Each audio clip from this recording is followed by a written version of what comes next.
Welcome to 98 Not Out. Today, my guest is very, very well known to anyone that follows Essex cricket. But if you're a county cricket fan and a cricket fan in general, you will definitely know the name and recognise the face of Mr. Nick Browne. Nick, welcome along. Thanks, Darren. Thanks for having me. It's good to see you. Congratulations on a stunning first-class career. Just remind me how long you've been representing Essex at the top level. Yeah, so I got my first contract in 2012 and played my debut in 2013. So what's that, 12, 13 years. Yeah, now it's all finished, but I've absolutely loved my time. I've got a team picture. I don't think you can quite see it. Oh, yeah. 2014, and I'm sat there in the front, and you are right behind me. Oh, Right nice. behind me on that. Probably got a bit of hair in that one. A bit. Quite Not a interesting. lot. Quite interesting to see that squad. I often look at that picture and look along the. I mean, there's Monty Panesar, Reece Topley, Tamal Mills, Graham Napier, James Foster, a certain Ravi Bapara. Yeah. Yeah, we had a well, we always produced good youngsters. It's a shame we couldn't hold on to, especially a couple of them like Reece Topley and Tamal Mills would have definitely been good to play with them for a few years. Yeah, that's right. I mean, it was just injuries that took them away from the club, and just had sort of a bit of bad luck, really. But nonetheless, you were part and parcel of that. But I want to start off with your. Let's wind back a little bit to the early days, and so when did you start playing cricket? How did you sort of realise that cricket was your thing?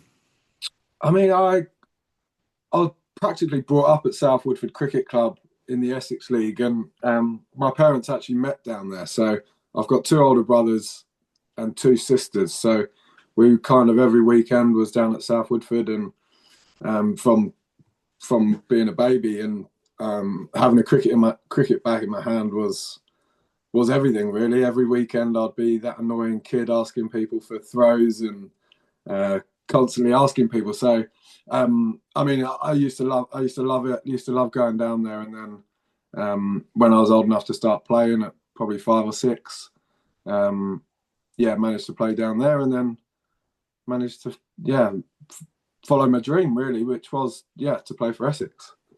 It is a real family affair down there. I mean, I've been down there watching cricket a few times, and there was always someone or other from the Browne family on the premises. Yeah, yeah. I mean, my little sister still runs the bar down there, though I don't play down there anymore. But my little sister still runs that, and my dad was secretary for 35 years, and mum was social secretary, and I got to play with my two older brothers, which was great, and that was always a big aid to my development. Really, having a oldest brother that was 9 years older than me, and one who was 7 years older than me. So I got to play against them a lot, which probably helped me down the line to become a better cricketer.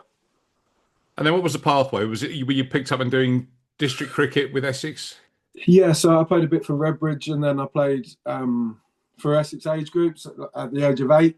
I managed to get in the team and stay in the team right the way through to sort of right the way through, I suppose. But I was never really the best player in the team. I sort of batted at 5 or 6 and bowled a bit of spin.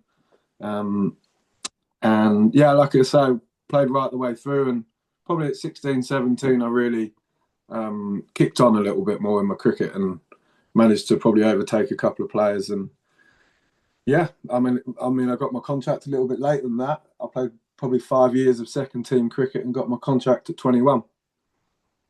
I'm just looking on your website. There's a picture of you with Keith Fletcher. Fletcher's presenting you with a framed bat. I don't know what it is, but I can't quite see. But Yeah, you look quite interesting in that photograph, though, suited and booted.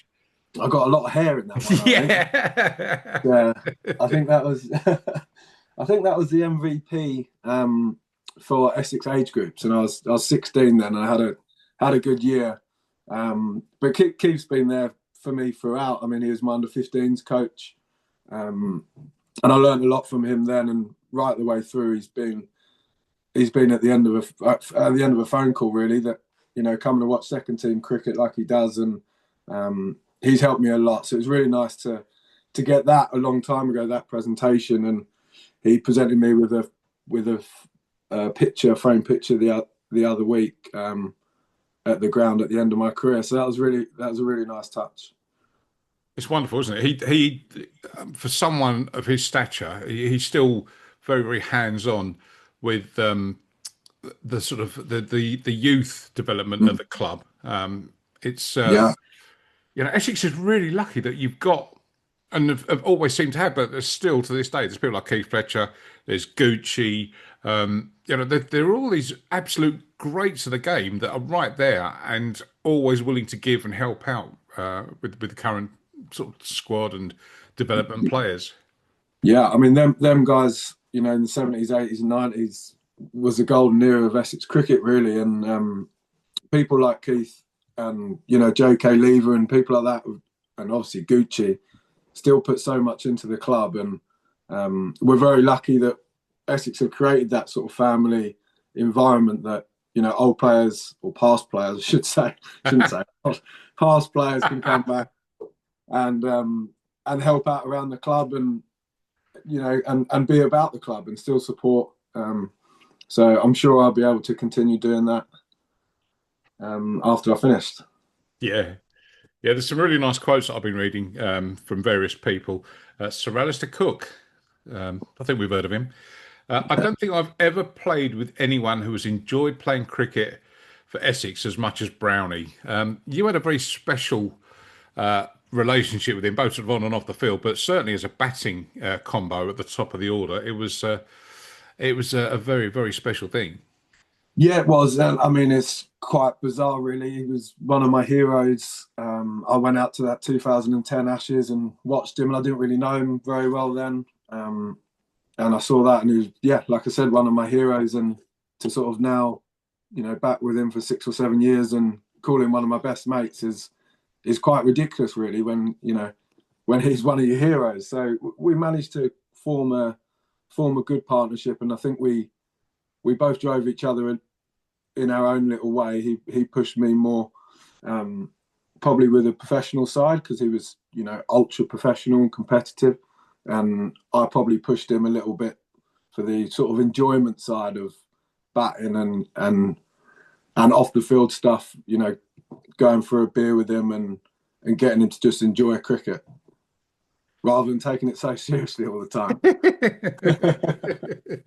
Well, I've seen various pictures which are not for public consumption of Sir Alistair. He is a man who does know how to enjoy himself, and particularly from Hoddy's stag do, some photos of him in various costumes, which look very, very amusing. But he did. I saw him on something recently being interviewed, and he did name you as being the player. I mean, you think of all the players he could have named, but he named Nick Browne as being the one that he liked batting with, and could rely on the most as well, which I think is a huge accolade. Yeah, I mean, that's lovely to hear. I'm sure there's a few others out there ahead of me, but no, it is lovely to hear. And we had we had great times. We had great times opening the batting together. On sometimes some pretty average wickets, and we managed to find a way to get some scores. We got some big scores, but I think for me in that period, it was about us two setting the game up, and especially in 2017 and 19, allowing people like your Dan Lawrence's and Ravi Rapara, Ryan Tandascarter, Tom Wesley to score the runs, really. And if we had a good partnership, we went a long way to protecting them guys.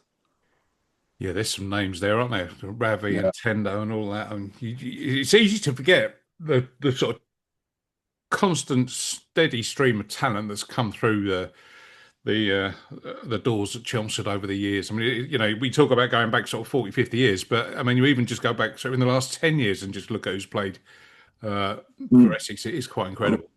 It is. I mean, we always produce players. I don't know why that is. I know, people like John Childs and Barry Heim and now James Clifford do a great job with the academy, and they have for the last, for as long as, the last 40 years, they're constantly producing good cricketers. And you have a look at the guys that have left the club. It's, so many England internationals there. But we do always seem to produce them at Essex. So, like, hats off to them guys. And I mean, that's the reason that we've competed so well over the years, is that we've homegrown players that love playing for Essex. And and that's it really. Yeah, and I think also you sort of touched on it.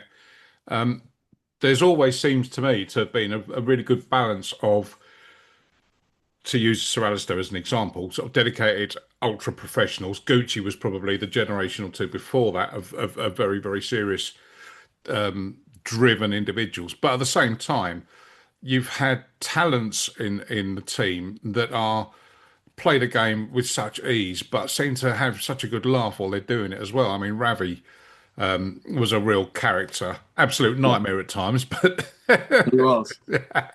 He was a nightmare. I mean, what a player! Still doing it now at over 40. I mean, dedication to the game. Absolutely loves it. Um, but also, what a clown he was as well. I mean, what a funny man to play with. And I'm sure so many people that have played with him would say he's probably one of the funniest that you would play with. I mean, I was very lucky, or not so lucky actually. I sat next to Ravi in the changing room for about 5 years, 6 years. And he's a nightmare, messiest man you've ever met. But funny stuff would go missing all the time, and because his kit was just everywhere. We had a game for about 5 years that any rubbish I had, it always used to go at the bottom of Ravi's bag. And any mugs that I had laying around, it used to go in Ravi's bag. He wouldn't find it for months. It was brilliant. And he was also pretty rubbish at cards on the bus. Was that another story? Always him and Ryan Tendescarter used to be partners in cards, and they were very good cheaters. Them two, they were had all the card tricks. They were very sly, them two together. But them two were best of mates, and they were hard to beat at cards. Definitely cheats. Was it true that there was a forfeit that if you lost at cards, you're on the bus, you had to go and spend the journey sat in the toilet at the back of the coach? I think there was so many different forfeits, but that was definitely one where you had to spend the rest of the trip in the toilet. I mean, all sorts of games, like red arse and money and buying coffees at the services, and yeah, I mean, you wouldn't want to play too much cards with Ravi and Tendo. They would take all the money. And I'll chuck Jamie Porter into that mix as well because I've seen quite a lot of him performing on the coach as well. Yeah, I mean, he's not a great cards player, old Portsy, unfortunately. So you don't want to partner up with Jamie, no. Big West Ham fan as well. He is. So, what are your standout memories of wearing the Essex shirt? Are any games or personal milestones that really, when you're an old man and you're sat in your armchair and you're boring Yeah, people down the corner of the pub and saying, "I used to play for Essex." What I'm are doing that now. the? Have you got your standout moments? Yeah, definitely. I mean, there's so many, but I mean, my first 100 was really special at Chesterfield away against Derbyshire. That was incredible. Just on a personal note, to really tick that box and say I'm actually good enough to be here was massive for me. I think if it went on any longer, the doubts are coming. Though I got there quite quick, I think the doubts would have started coming in for me. And my family and my dad was there. Seeing him in tears afterwards after doing that was something I'll always remember. I mean, 2017 was really special. Winning the county championship when we were favourites to go down, or we 25-1 shot to win it, and spending that day on the outfield at Chelmsford after winning it was really special with all the fans, all the members. Yeah, that was a great day, and that'll always stick with me. 2020 finals day when we won it. I wasn't playing. I was sort of helping coach and catch balls and sort of trying to help the squad a bit. But that was a brilliant day. I was with you at the end. You were wrapped in you had your flag tied around your neck and everything. I had an Essex flag tied around my neck. Yeah. Yeah. But what a great day that was. I mean, absolutely brilliant. Simon Harmer was incredible, and him and Ravi as well. But Simon getting them runs off that last ball was brilliant. Yeah, yeah, that was a magic night, and I can remember sort of partying on. I hadn't arranged to stay over. I didn't.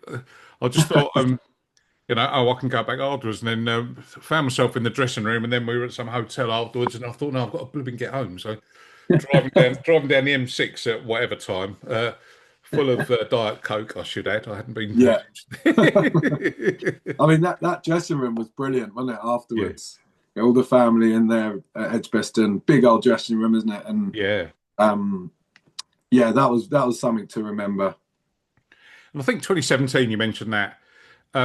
What was really big about that was the fact that Essex had been promoted the year before and came up, like you said, relegation fodder, but went ahead to sort of win back-to-back trophies. It was absolutely incredible. And then, you sort of moved the clock forward to 2019. Just amazing, really. Yeah, I mean, to go win it after just getting promoted, I don't think anyone expected that at all. And that was just due to sheer belief. I think everyone just believed that we could win games out of nowhere. We had a brilliant bowling attack. See, Sam Cook. Well, actually, he didn't play as much that year. Sam, he come on a bit later on, but we had Mo Amir for most of it. Jamie Porter was on fire, and obviously Simon Harmer, was incredible again that year. And I think we just believed we could win from any situation. If we got bowled out cheap, it was like, okay, we'll get run second innings and bowl them out. So we were very lucky that we could continue that belief for at least 4 or 5 more years after that. And I think that's been a secret to this season, which has been a tough season in many respects this year.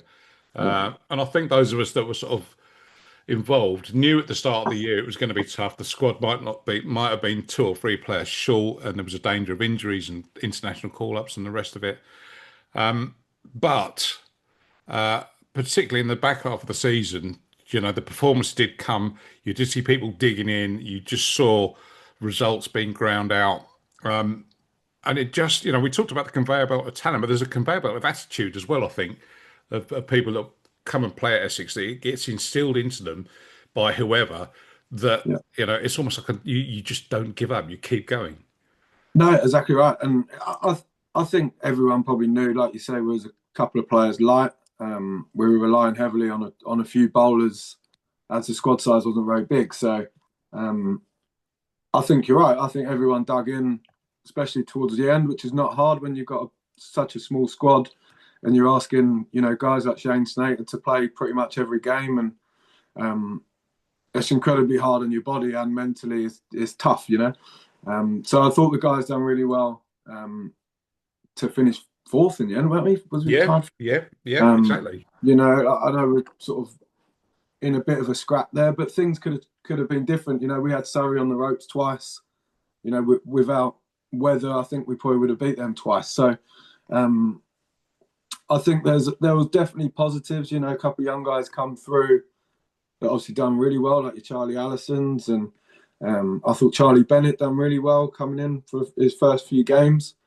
And Noah Thane played the whole season. I don't think anyone would have thought he would have played that much cricket. So, and he put a good hand in a lot of good performances. And he's a go back to Noah. I mean, his stats probably aren't what he wanted for the year, but he done some important things. He got his 20s and 30s when we needed it. He's got a big heart with the ball. I think he comes on at pretty average periods when they've got a score on the board and he's got to take a wicket, and he runs in and tries his hardest. So there's a lot to admire there. Now, teammates, I noticed at the awards dinner the other week, and it was great to see Essex women there. It's their first season as a professional Tier 1 team, and on awards night they raised the game. They all turned up looking amazing, all hairstyles and smelling beautiful. I think the boys have got to raise their game a little bit. Yeah, they definitely do. I mean, I think there was loads of the women's team there, which was fantastic. It was. there wasn't as many of the boys. I think a lot of the guys have already gone away to play and getting married. Like Matt Critchley got married last or the other week, so congrats to him and Laura, which is really nice. But I think a few of the guys had already left, which is a bit of a shame. But it was a lovely evening, nonetheless. It was. It was. Now it's been your testimonial year. Um, as you know, and probably a lot of people know, I've been also heavily involved down the years in testimonials and benefits. It is so much hard work, isn't it? It is hard work. Yeah, I mean, it's incredibly hard work. But do you know what? We've had an amazing time doing it. I've learned so much about even just answering emails and speaking to people, and you kind of see it as a little bit of a business, I suppose. And I learned so much from it, and I've met so many great people throughout the year. And do you know what? Every event, I think everyone's walked away happy and enjoyed it, and that's what I wanted from the year. And it's been brilliant fun. Just a word about the charities that you've been supporting throughout all this, because Yeah, people get very on their high horse when they see players having testimonial years and think, well, but it is these days in the modern era, it's as much to help charities as much as anything else. So who are you supporting? so we've got the Ruth Strauss Foundation, Brilliant. which I'm sure a lot of the cricket fans out there would know who that is, and what great work they do. I got to know Andrew a little bit a couple of winters ago, and his family, and their story touched me incredibly. Fantastic family, and raising some money for them is brilliant. And we're raising for the PCA Cricketers Trust, who cricket fans would know exactly how much they do for the game, helping ex-players, coaches, anyone involved in cricket at any stage, whether you've played one game or 1,000 games. They help everyone throughout their life. So they've done some brilliant work, and they'll continue to do so. So, yeah, Chuck, I'm really, really happy that I've supported these two charities throughout the year, and they've been fantastic. Brilliant, brilliant. And what I like about what you've done throughout this year is, and there have been, but you haven't necessarily focused on these sort of big ticket events. You've done a lot of stuff with the clubs and locally, and just sort of engaging and giving back with the people that have supported and looked after you over the years. For me, though, the one thing that stood out was when you had your testimonial match at Chelmsford, and you kind of, it was almost, it was a very emotional evening, I think, because you brought so many old faces back to Chelmsford, and we've mentioned them, a few of them already. I mean, you had Sir Alastair pick up a bat for the first time in God knows how long. Ravi was there, Tendo, even good old Monty Panesar, who people forget played for Essex for a while. Yeah. It was, Essex legends against the Essex. Yeah, it was a great night. I mean, we done a coaching thing beforehand. We had about 150 kids there beforehand, which was fantastic to do that. Myself, Noah Thane, Matt Critchley, a few of the Essex boys come and done that, which was brilliant. And then the game was fantastic. So many great names, superstars of Essex cricket that probably won't play again. To get to see them for the last time was brilliant, and we got a great crowd. I mean, I think we had 1,500 plus there, so it was a really special evening. It did feel quite emotional, especially at the end. I felt emotional seeing so many come out for me. I'm just a blocker at the top of the order, and so many people come down to watch these guys play, and it was really nice. It was lovely for my family to see that as well. Yeah, it was, and it was definitely an emotional occasion. Just watching you and Cookie striding down the steps, just roll back the years. It was brilliant. So we've got one more event, which I think people, if you're in the area, if you're not in the area, get yourself across on Saturday the 29th of November. 29th of November, yeah. Yeah, the final innings dinner at Greenwaoods Hotel and Spa. Very, very nice venue, that. It is a brilliant venue. I went over there a couple of months ago. Yeah, beautiful over there. So it should be fun, this one. I mean, we've got a live band, a comedian. We've got a special guest which is about to be announced, which would be great. But more of a fun evening. I sort of wanted to sort of steer it away a little bit from the same old sort of dinner. whether it be sports and, something that, men can bring their wives to and girlfriends, and not necessarily just a full men's evening, if that makes sense. Yeah. Which a lot of these can be. So yeah, a bit more of a fun sort of retirement party, I suppose. A knees up. Yeah, basically a knees up. Yeah.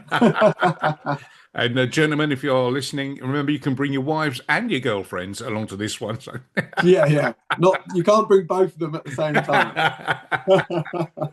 So it's £120 per person, tables of 10, 1,200 quid. And as Nick says, there'll be live music, a comedian, not one of your old teammates, I hope. No, definitely not. None of them are funny enough. Unless it's Ravi. Ravi can do it. I have heard his jokes, and yeah, it's a bit of getting used to. So yeah, we'll look forward to that. Congratulations on a brilliant testimonial year, and I really salute you for the way you've given back and are supporting some excellent charities as well. And also, Nick, what a career! I mean, you've just sort of described yourself as just being an average blocker at the top of the order. No way, mate. I mean, there are hundreds. There are double centuries in there as well, which you haven't even mentioned about. You're doing yourself a disservice.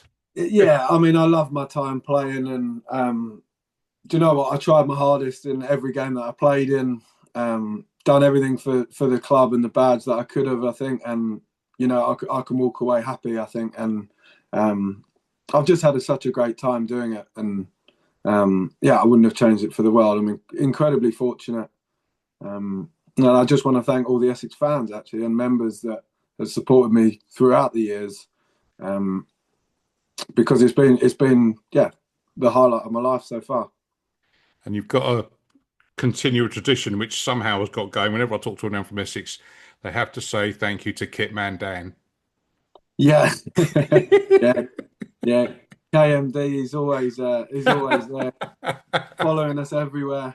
But yeah, you got to thank Dan. I mean, he's the loudest man in the ground always, isn't he? I'm sure he probably annoys a few, but he doesn't us. I mean, he's always there. So it's brilliant. He loves it. He loves it. He also smells very nice as well. Whenever I've seen him, and he always remark on him, "Oh, you smell nice," and he'll tell me exactly what aftershave he's got from his huge collection. It's very impressive. Very impressive. All right, Nick, I'll let you get on. Many, many thanks for joining us and reliving some of your fantastic memories. And once again, Saturday the 29th of November at Greenwooods, where the England team stayed when they played Essex a few years ago, in the days when we used to have warm-ups. I think 2013 that was when the... was 2013, yeah. So yeah, Greenwaoods Hotel Spa. Full details, head to Nick's testimonial website, which is Nick Browne. Don't forget the E on the end of Browne. So NickBrowne 25.com and get your tickets there. And if you're struggling with that, just get in touch with me and I'll point you in the right direction. Nick, go well, mate, and I'm sure we'll catch up again soon. Brilliant. Cheers, mates. Appreciate it. Thanks, mate.